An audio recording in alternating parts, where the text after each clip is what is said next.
Air Chief Marshal Major, Air Marshal Rajaram, Dr. Sunil,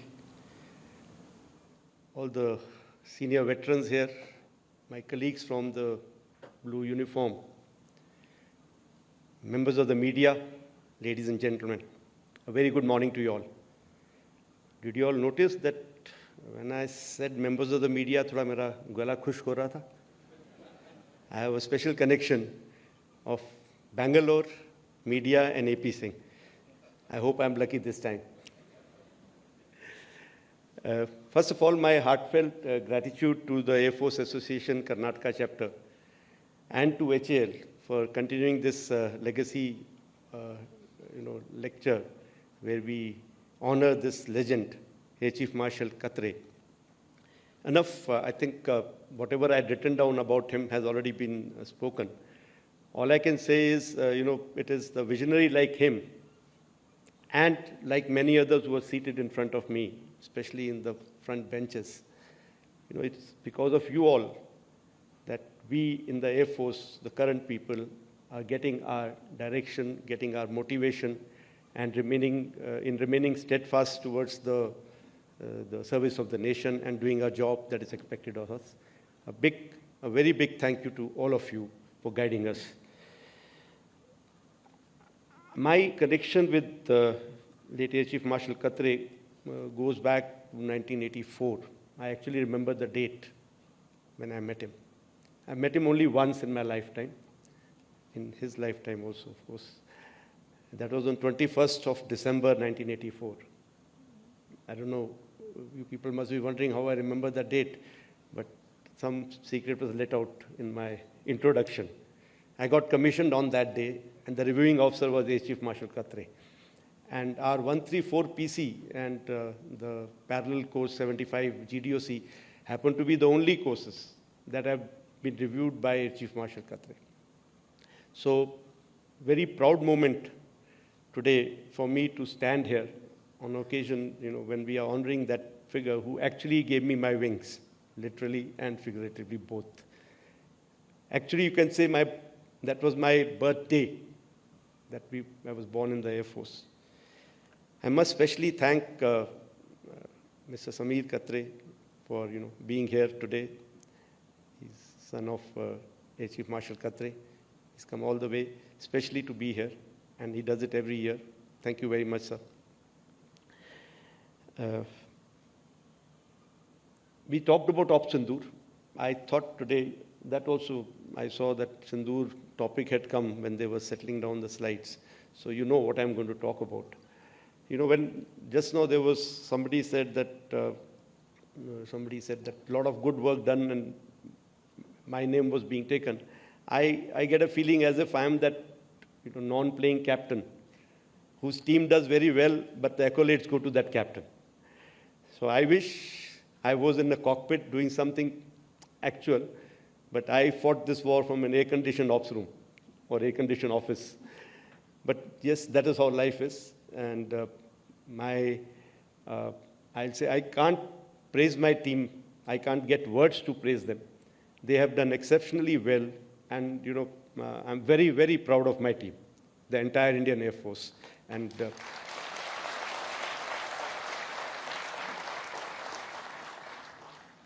one thing that really stood out in this was the way we fought. At the helm of the affair, my biggest worry, because we keep having those exercises, we keep trying our, exercising ourselves in op-like situation, but they are not operations, they are operations-like situations. And in those, having seen how things are done, my biggest worry was that will everybody come together? Or will they be, I will do this, no, sir, I will do this. One command is going one way, the other command is going other way. Air headquarters is trying to do something else, but the command headquarters wants to do something else. Somebody is saying, no, as per so-and-so book, this is my job and not his job. Who is he to tell me? None of this. Not even once did I have to sit down and try to solve things. Not even once. I think that's a blessing to have a force like that. And again, I say, I can only thank my predecessors who have trained us like that, to be like that. Whatever may be, when the time comes, we are all together. So I will today take some time in covering that Operation Sindur, and this will be, from my perspective, what we did, and in the end, I will also cover some takeaways from it, whatever, what was responsible for success. Like I just now covered one part, but I will try and cover some points on that. And in case I find that I'm running ahead of time, then I'll cover something else. I'm not really prepared for that part. Now, of course, another point I just now wrote down. Marshal Rajaram said that, this hall is full because you are here. They all want to hear you. But, sir, I can see 50% are blues, and out of that, I think 80% are detailed to be here today. Having gone through their times, I understand everything. But all those who have been detailed, please listen. Okay, don't sleep. So we all know what happened, that unfortunate incident of Pahalgam, where so many people were killed. The nation had to respond. And all that is in open media, how we were trying to achieve some things diplomatically. At the same time, we had to give them a befitting reply. We had also said, it was made very clear that this time it should be an emphatic thing that we do. We must send the message across loud and clear to them. It should not be something just limited to launch pads and training areas. It should be, if their leadership, the terrorist leadership should be challenged. So we were all called in, and we discussed a few options. Then all the other agencies also joined in. And then we decided on those 9 targets. I don't know how clear it is here. From my angle, it's not looking very clear, the text part of it. Like you see, I can make it easier for you by the red dots that you see on the map were the 7 targets that were very close to the border and LC, and they were to be taken on by Army with their integral weapons. And those 2 blue dots, we've drawn them a little bigger. They were the 2 main headquarter buildings, that is Bahawalpur and Muridke, headquarter complexes, not buildings, that were to be taken on by Indian Air Force. So this was decided. Also, when I say taken on by Indian Air Force, that doesn't mean that only Indian Air Force was to work towards that. All of us were working together, including naval assets were involved in, their weapons were used in these areas. Their INT agencies were involved. And in the planning, we were all, the 3 services together, along with other agencies. So this plan was discussed. Even the escalation metrics were made and discussed as to where can it lead to, what can happen, and if this happens, what is going to be our response. So it was a nicely planned out effort, and the date was decided. It was the 6th and 7th night, date and time, and it was decided based on weather, based on what pattern we were seeing across the border of their movements and their actions. And we decided that time, and we decided that it will be in one go, we will address all 9 targets. And like I said, Air Force was targeting these to the border. So it was not that we could do something with small drones or weapons of small caliber. They were all nicely hardened structures. So we decided to go with long-range weapons to keep ourselves safe from their air defenses, but at the same time, accurate weapons to get the targets while not causing any other damage to the areas around. And special emphasis throughout has been that there should be minimum civilian casualties who are not involved with this. So, as far as Bahawalpur is concerned, this is how that complex looks on map. And if you look at it, there was some, when DMPI is basically our point of impact that we decide where we're going to hit. So there were some buildings where we had intelligence of their senior leadership staying, some buildings where their other people stay, and of course the main Marcus building where the congregations used to take place and all the training used to take place. So these points were decided, and I show you some of the pictures of what we achieved. Now, before and after the attack, of course, these are satellite pictures, and after the attack pictures are immediate pictures that we got. Whereas before the attack pictures are which have been built over a period of time. So you will find there is a clarity issue, and there is a different satellite which is giving you. So here, sorry. So here you can see the damage, which is of course not coming out very clear in this, but other pictures, here these two buildings, you can see the damage much clearly.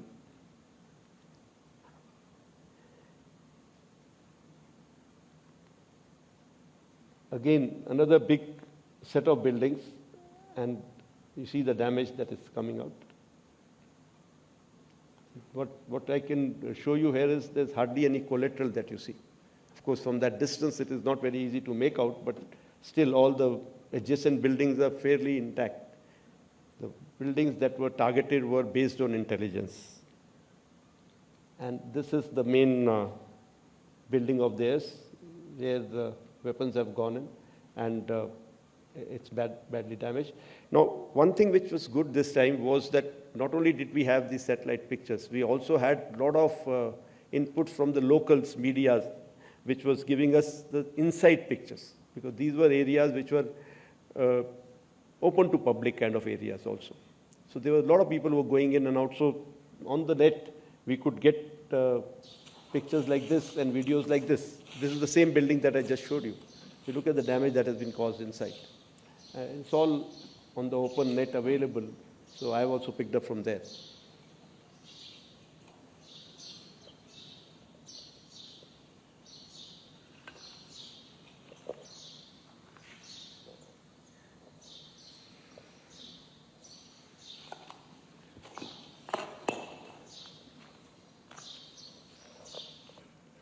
So this target was about 100 kilometers away from the border. We did not have a way to send a BDA mission that far away. So the damage assessment has been done based on only the, or accuracy assessment has been done based on damage that we see on the pictures from the satellites, and also what we got from the media.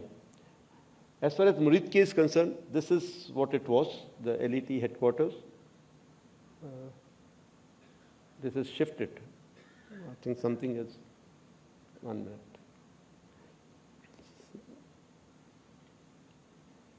These are the two main, these circles should be here on this building and this building.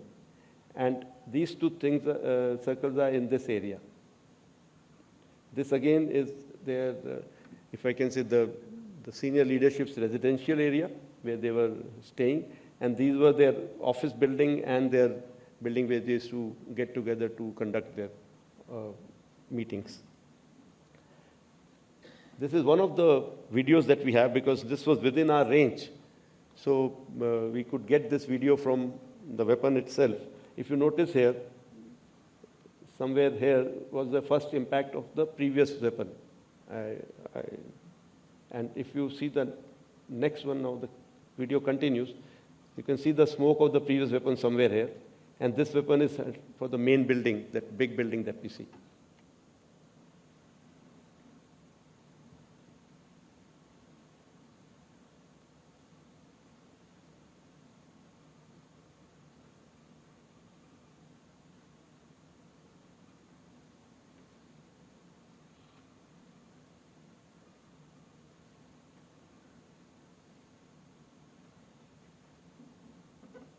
That was the point of impact. And this is the damage that you see on the,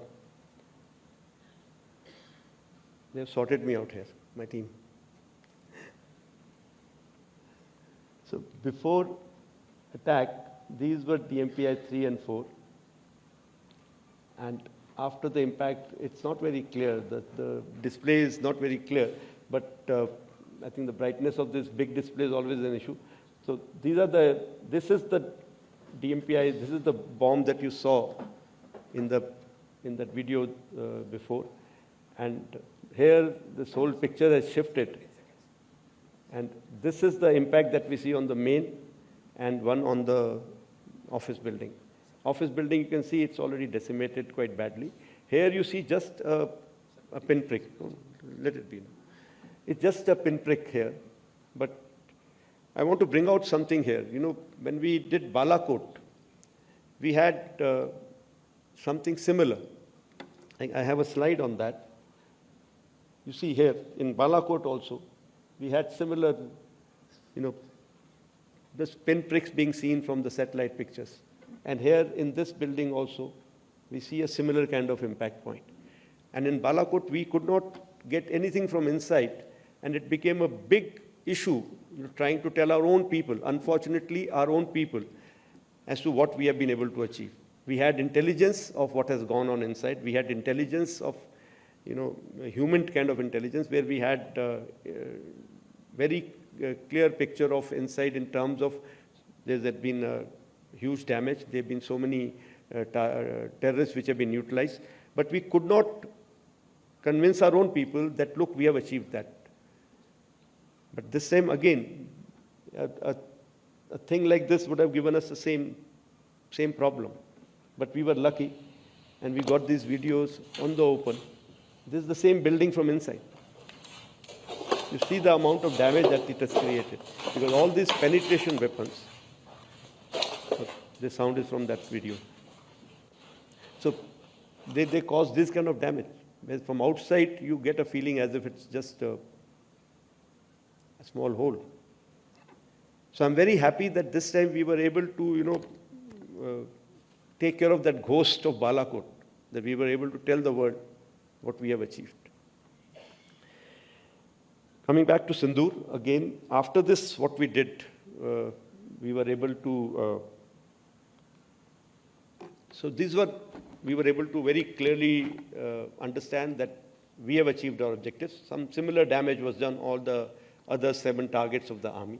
We had the pictures very clear. We had the videos from here and there. We had all intelligence reports.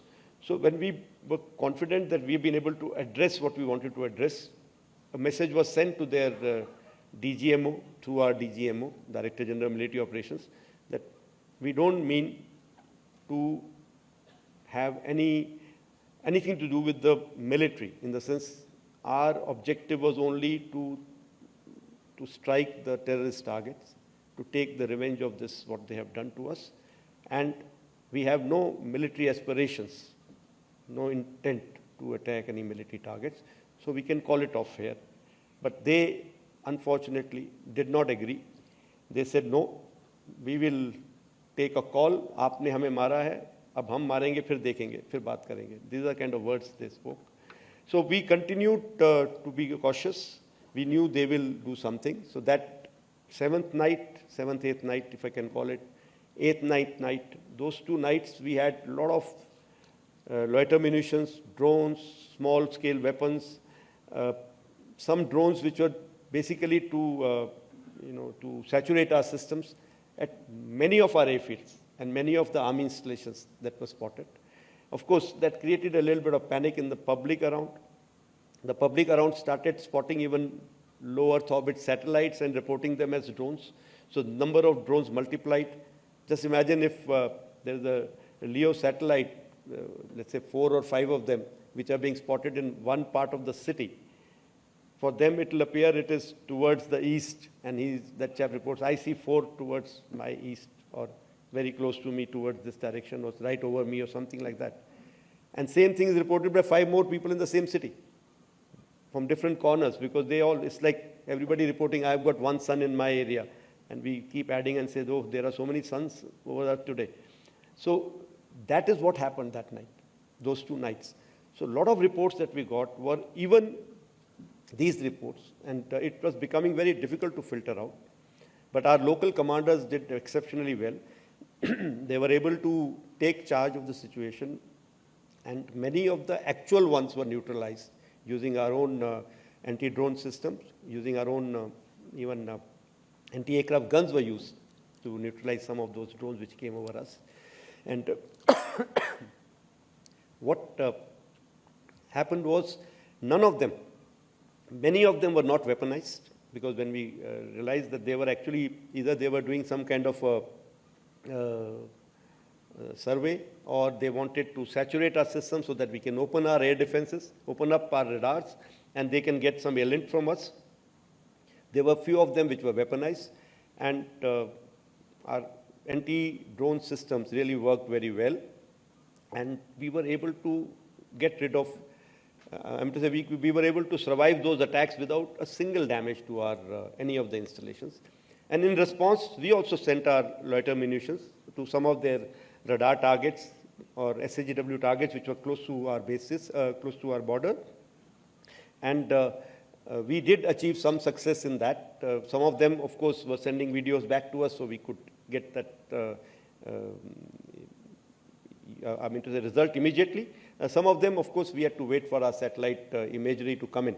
So we did achieve some success in that, and we kept ourselves very calibrated. We did not want to escalate unnecessarily, because for us, the immediate, the Operation Sindur, the objectives were to take care of terrorist camps and terrorist infrastructure, and that was taken care of. So here is one of the videos that we have of a radar being attacked by one of our loiter munitions. This is the control cabin, which is the which has been attacked. I've cut it short a bit because after this it goes into where the system can be seen, which system we are operating, which I want to not give out in open. Some of the pictures of other radars, Arifwala, here after the radar attack, you can see there are soot marks here. Again, not very clear to a layman, but the specialists, when they analyze these pictures, they tell us what exactly the damage has been, and it can be blown up in our own system. Similarly, Chunia radar, there's another radar head which has been burnt. So once this was over, we got an intelligence report on the ninth evening, I will say, that they are planning something big. And next 48 hours are very critical. And also, we also decided that if they attack any of our installations, military installations, we are going to reply with military, attacking their military installations, which matter to them.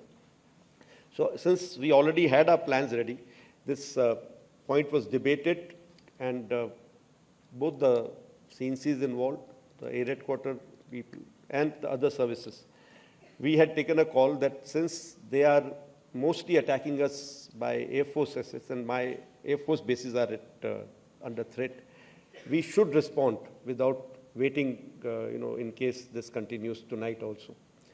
And sure enough, this time we had their attack on our airfields with not only just loiter munitions, some of long-range weapons. Their aircraft tried to penetrate our defenses. Our air defense systems have done a wonderful job. The S-400 system, which we had recently bought, has been a game changer. The range of that system has really kept their aircraft away from their weapons like, those long-range glide bombs that they have. They've not been able to use any one of those because they've not been able to penetrate this system. And during our first night, sixth, seventh night, also air defense system had ensured that when they did their repost, their fighter aircraft was threatened. That time they had come with some of those long-range weapons which they were able to penetrate into our defenses in Balakot time, if you remember. Some of the army, some of the bombs had fallen very close to army area. But this time, since we were ready to use our long-range weapons of surface-to-air guided weapons, they were deterred. I think initially we found the build-up taking place, very massive build-up taking place. But once the first missile was fired from our side from the ground, we certainly found that that dissipation of that buildup. Also, we have some kills that we have got from our SAGW systems, because every time you fire a weapon on a track, you do get a feedback as to whether it is to be treated as a kill or not, because till when is that blip remaining and where is your missile going. So that I will talk about a little later. So 9th, 10th night again, a large number of their attacks on most of our airfields. The airfields like Adampur, Srinagar, Avantipur, they took the brunt of it actually.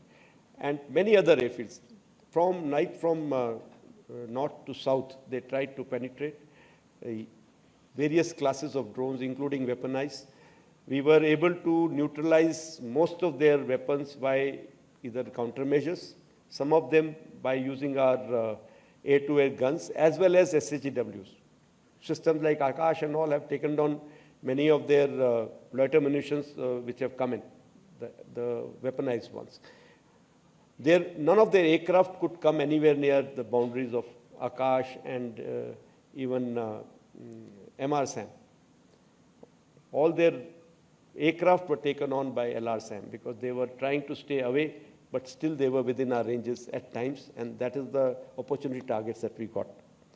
As far as our offensive was concerned, so that night we held no hold bar, we didn't have any hold bar, and we decided that we will go attack at Pan front, we will stretch his resources. And the idea was, once again, not to attack one particular airfield and decimate that airfield.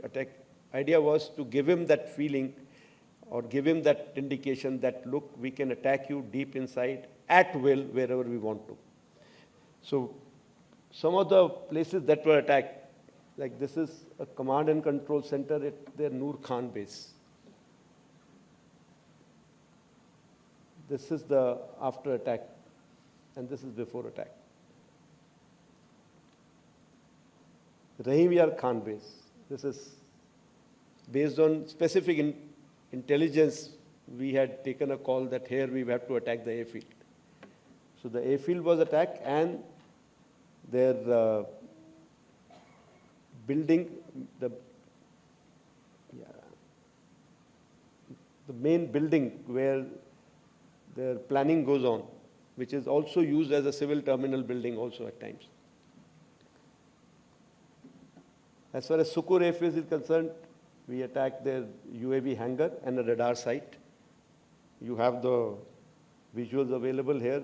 This is the hangar which has been flattened, and this is the radar site which is before and after.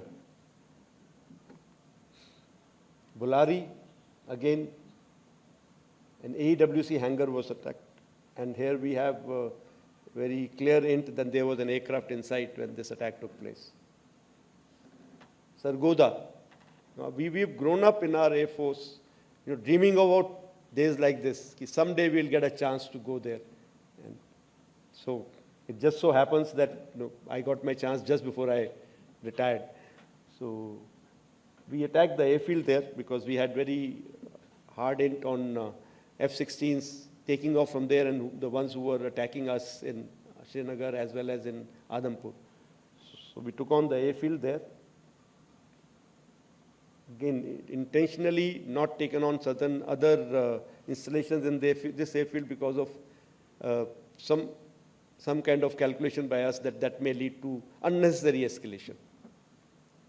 And this is the last slide I have on this.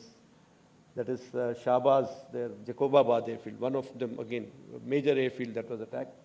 And here there's an F-16 hangar, which you can see here. And here, this is the photograph again from open source, from one of their earlier picture of the same hangar. And here, that hangar, which is one half of the hangar is gone. And I'm sure there were some aircraft inside which have got damaged there. So if I can just sum it up, what we were able to get there at least 2 command and control centers in like Murid and Chaklala that I have shown you one of the pictures. At least 6 radars, some of them big, some of them small. 2 SAGW system that is in Nahor and Okara, then of course, runway at Sargodha and Rahimia Khan. 3 hangars that we attacked. One was, of course, Sukur, the UAV hangar, the Bholari hangar of AEWNC, and Jacobabad, the F-16 hangar. And we have indication of at least one AEWNC in that AEWC hangar, and a few F-16s which were under maintenance there. Apart from these, the SAGW systems, mostly from, I'm talking about fighter aircraft are from S-400. We have at least 5 fighters confirmed kills and 1 large aircraft, which could be either an Elint aircraft or an AWNC aircraft, which was taken on at a distance of about 300 kilometers. This is the actually largest ever recorded surface-to-air kill that we can talk about. And apart from, of course, this, there are a large number of UAVs, drones. There are some of their missiles which have fallen in our territory. We have recovered a lot of wreckage from this, which now is being studied so that we can make out what did they do, where were they launched from, what route did they follow, what kind of system do they have, whether they have, what I mean to say, what generation those systems belong to, what all features do they have. So that study is going on, and it is going on even in coordination with DRDO. If required, we will also take some other industries' help for that. So I can say that it was, more of the high-tech war which was fought. In about 88, 90 hours of war, we were able to achieve, so much of damage to their system that it was very clear in their mind that in this current situation, if they continue, they are going to continue paying for it more and more.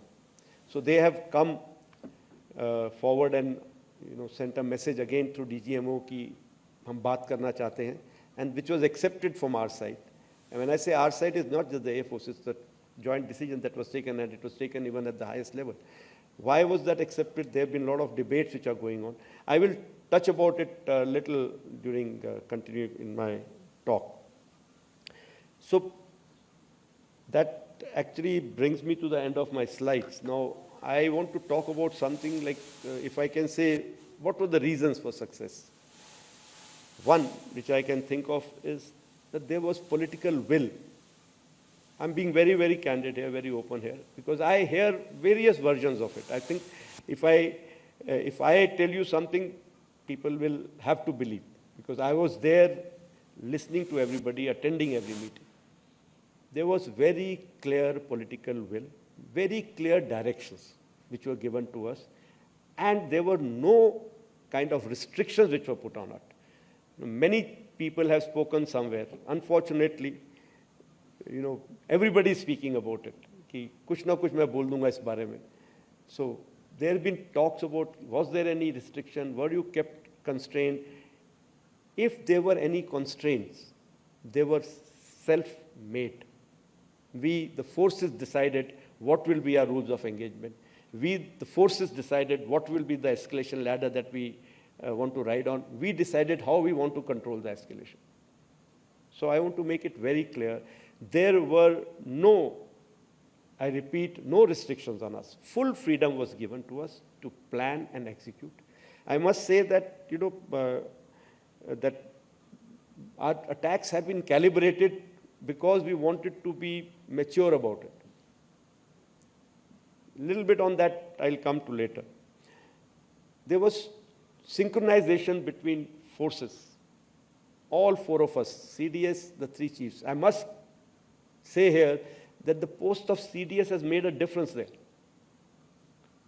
He was there always to get us together, discuss things out, iron things out. Wherever required, we all used to go to the senior leadership and discuss things out.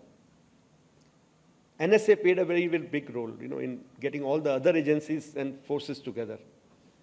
So there were so many meetings conducted, and whenever there was any doubt as to what next step.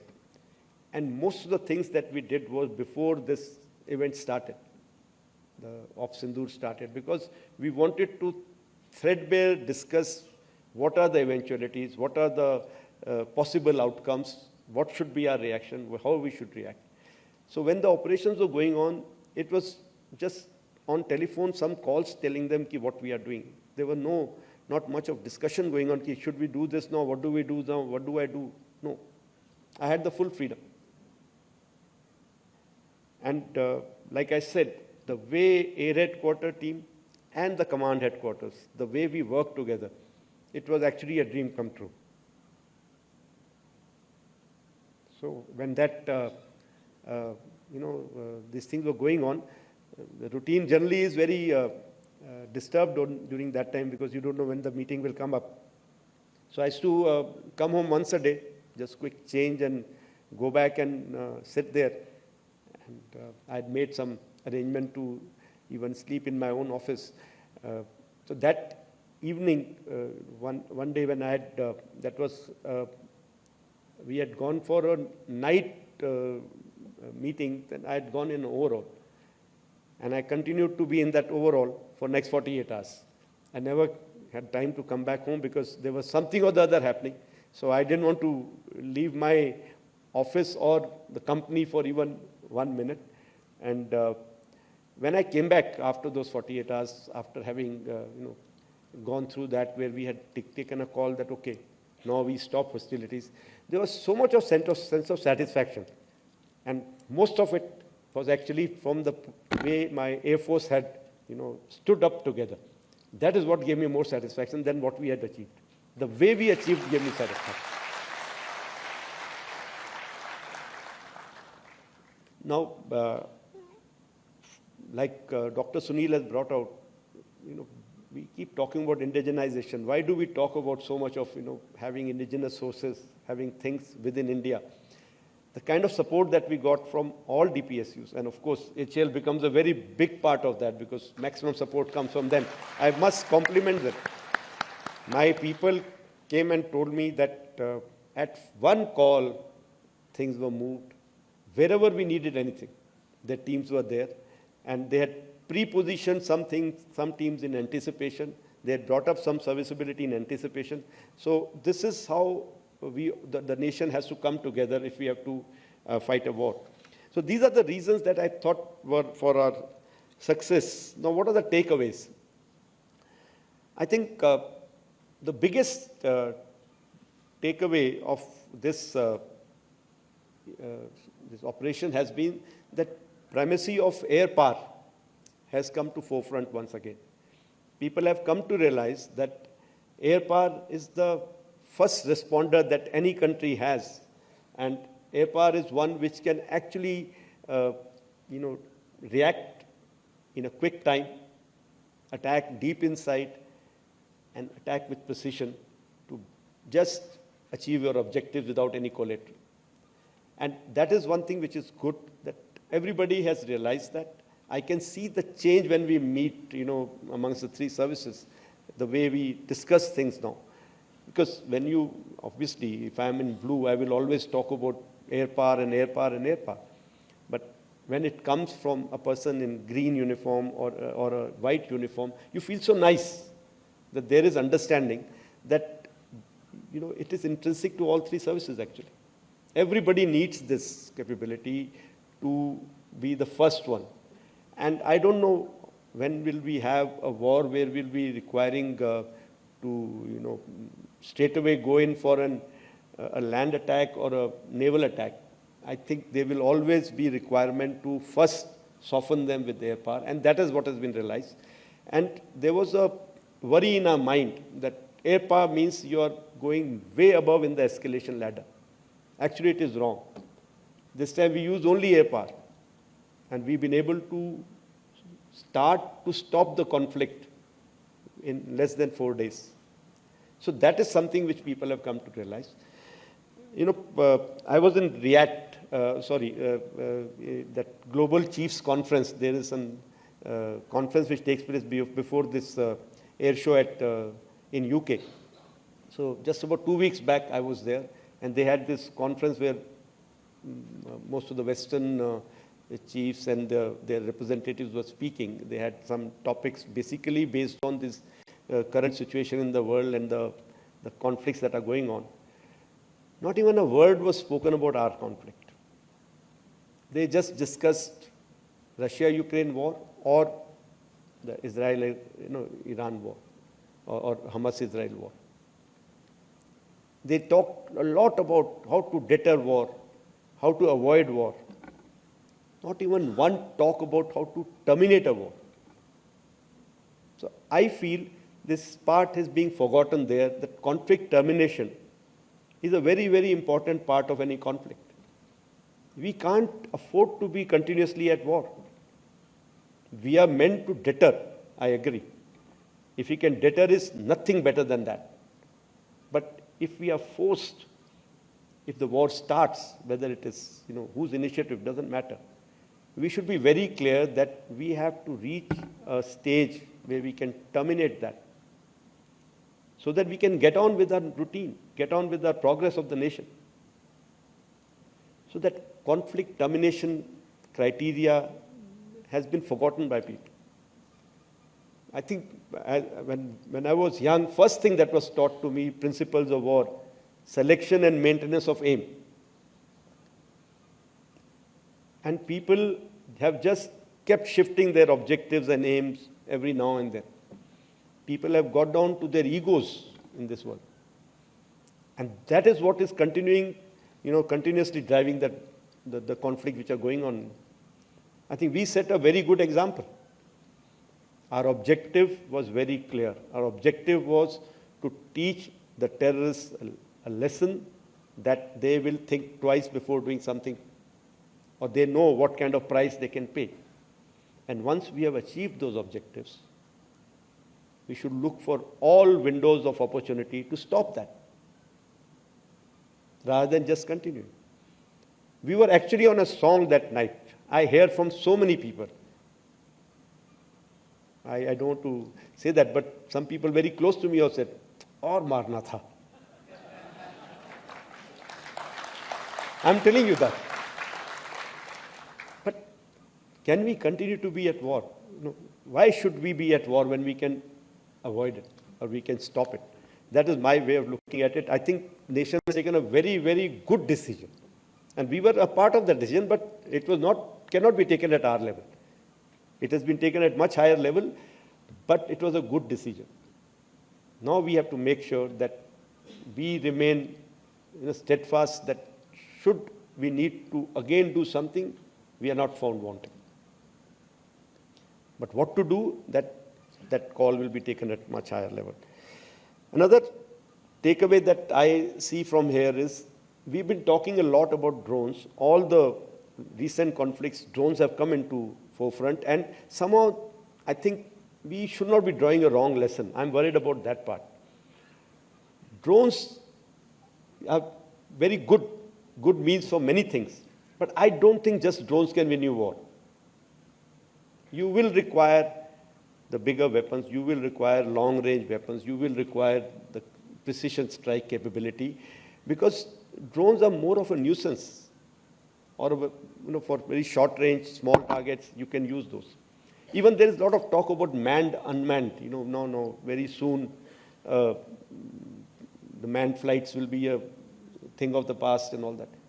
I don't see anything happening in foreseeable future. Man will remain in the loop. You may have a lot of AI coming in, machine learning coming in helping the man take a decision. You may have a lot of things automated. But as a decision maker, man has to remain in the loop. And ethically so also. Tomorrow you can't blame the machine for taking a wrong decision. I don't know which machine will march in the court-martial,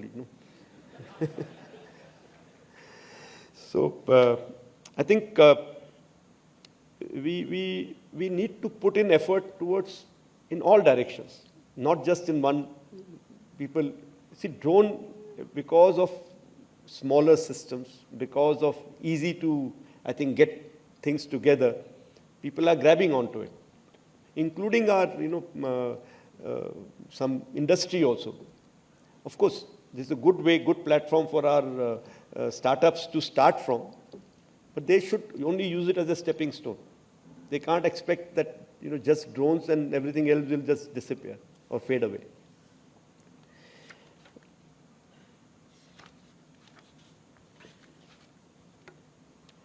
Indigenization I've already touched upon. I think indigenization is mandatory. We can't wish away. We have to make sure that we have in-house capability and capacity. I think capacity is very much important. We can't be storing things for, we can't predict how long the war is going to last. If we store items, they have life. We can't be just, storing and then throwing them away. So we have to have a very healthy mix of keeping certain items, available for immediate response and manufacturing capability, building up, ramping up within that period to a stage where they can support our effort. So that is something which has to happen, for which everybody, all of us have to come together. I think I have spoken enough about it. So I will not delve more into this topic. I thought, since I have some 10 minutes more, so, and I have a mix of, crowd here, a lot of people in uniform, a lot of people who are veterans, and of course there are some people from HAL and other people. So I'll cover certain points, which we,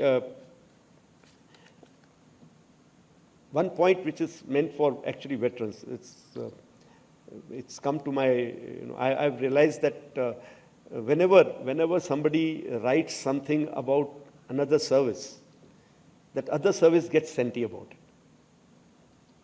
And same thing is my own seniors message me, "Dekh kya bol raha hai ye? Look, what has he written? I told you they will say like this." That kind of thing starts. So I personally feel, we've always been talking about domain specialization. Air Force has been the, it's been always been our call. Even when we talked about theatre command general, we said domain specialization should remain. So I feel as veterans also, let's write about our own domain more than others' domain, so that others don't feel hurt. And especially if somebody else has written, and then the comments start back and forth, it becomes very awkward. People think as ye to aapas mein ladte rehte hain type. It's actually not learn. It is discussion, but at times it crosses that healthy limit and that goes into an awkward situation. So this is the request I wanted to make to everybody who is writing, who is expressing opinion. You express opinion about people in blue or what is happening, what should be done. I think it will be always taken with good spirit.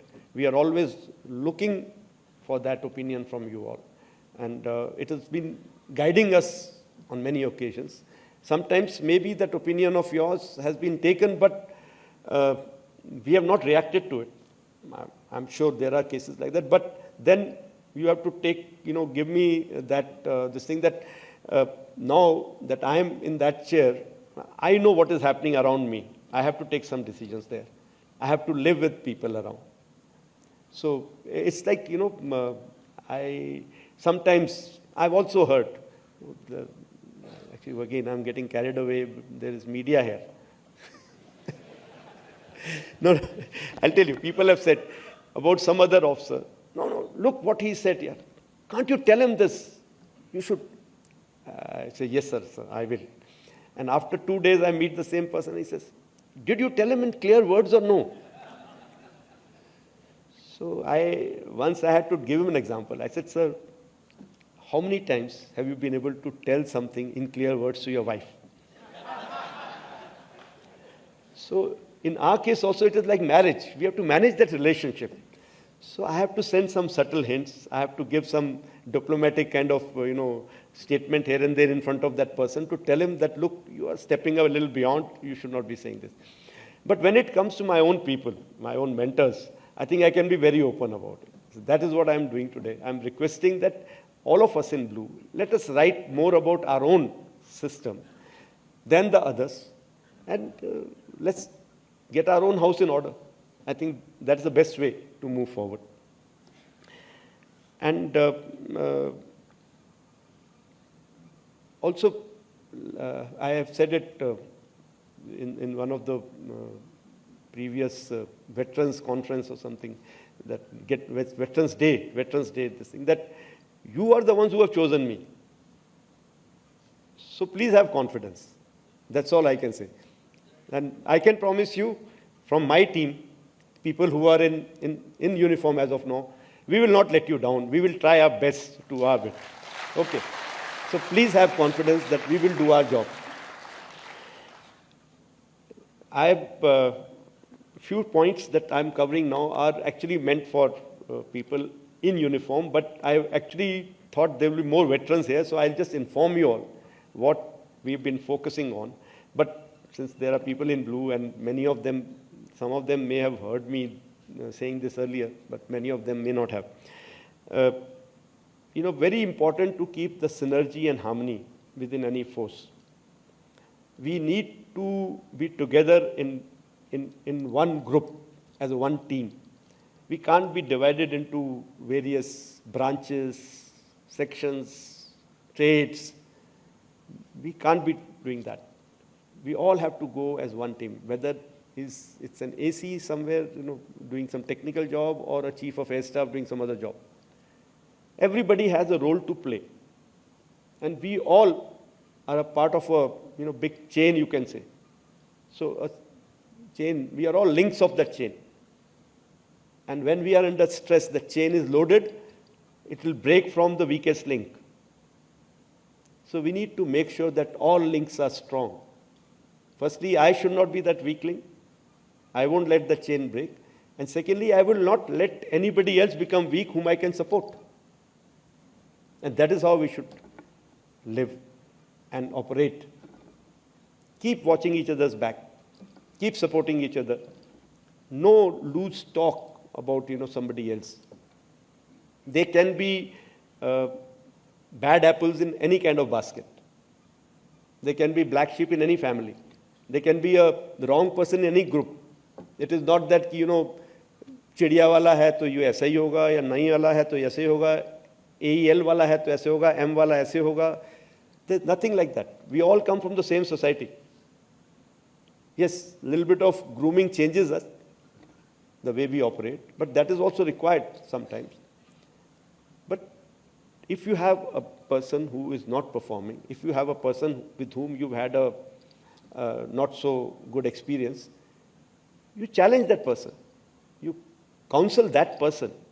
Identify him, talk to him, him or her.